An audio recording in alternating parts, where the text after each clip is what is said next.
अब अखिलेश यादव और खेसारी लाल मिलके उत्तर प्रदेश में 27 में सरकार बनाएंगे और बिहार में जो इस समय इलेक्शन चल रहे हैं 2025 में भी बहुत बड़ा कारनामा कर सकते हैं। जी हाँ, कुछ इसी तरह से खबरें आ रही हैं मार्केट से। लोग कह रहे हैं खेसारी लाल की अखिलेश यादव से बढ़ती करीबियाँ, ये संदेश है, ये मैसेज है कि खेसारी लाल जल्द ही समाजवादी पार्टी ज्वाइन कर सकते हैं या फिर वो स्टार प्रचारक के तौर पे बिहार में प्रचार कर सकते हैं। राजनीतिक नज़रिए से अगर देखा जाए तो खेसारी लाल का बड़ा इम्पैक्ट है बिहार में, भोजपुरी में, और यूं कहा जाए कि उत्तर प्रदेश की राजनीति में भी बिहार का बहुत बड़ा इन्फ्लुएंस हो सकता है। तो कोई बुराई नहीं है, कोई इस पर दोहराए नहीं होगा। अब मैं आपसे पूछना चाहता हूं कि खेसारी लाल यादव का अखिलेश यादव के साथ आना कहाँ तक सही होगा और कितना इम्पैक्ट डालेगा। देखिए, अगर हम बात करें निरहुआ यानी कि दिनेश लाल यादव की, जो पहले सपा में थे, उसके बाद बीजेपी में चले गए।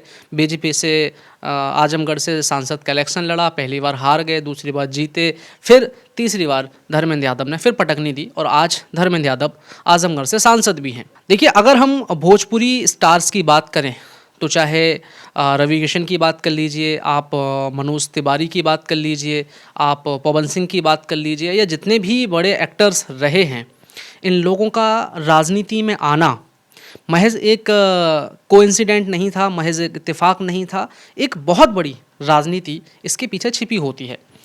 देखिए, अगर हम पूर्वांचल की बात करें, हम बिहार साइड की बात करें, हम भोजपुरी की बात करें, तो कई सारे लोग बिहार से इन स्टार्स को पसंद करते हैं और इनके एक इशारे पे कुछ भी कर गुजरने के लिए तैयार रहते हैं।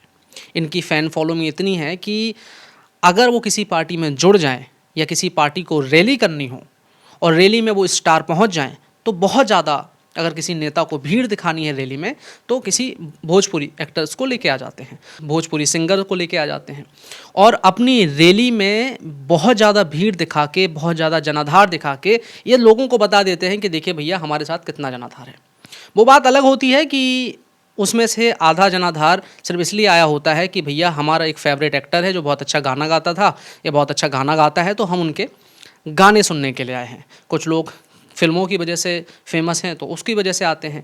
अब देखना ये होगा कि खेसारी लाल यादव सपा में जुड़ के किसी क्षेत्र की टिकट पे चुनाव लड़ सकते हैं, या खेसारी लाल यादव स्टार प्रचारक के तौर पे काम करेंगे, या फिर वो पार्टी के संवैधानिक तौर पे सदस्य बन जाएंगे और पार्टी की कोई बड़ी जिम्मेदारी निभाएंगे। आप रवि किशन को ले लीजिए, भाजपा से जुड़े हुए हैं। आप मनोज तिवारी को ले लीजिए, बीजेपी के ही बड़े पद पे हैं, सांसद हैं। रवि किशन भी सांसद हैं, निरहुआ जी भी सांसद थे। तो सारे लोग राजनीति में आ जाते हैं, संयुक्त रूप से जुड़ जाते हैं, सक्रिय रूप से जुड़ जाते हैं। क्या खेसारी लाल यादव, आपको लगता है, मैं आपसे पूछना चाहता हूँ, क्या आपको लगता है कि सपा में जुड़ेंगे? क्या जुड़ना चाहिए? जिस तरह से करीबियाँ दिख रही हैं अखिलेश यादव के साथ, अगर खेसारी लाल यादव जुड़ जाते हैं और उनका साथ उन्हें मिलता है तो अखिलेश यादव को बहुत फ़ायदा हो सकता है, मुझे ऐसा लगता है।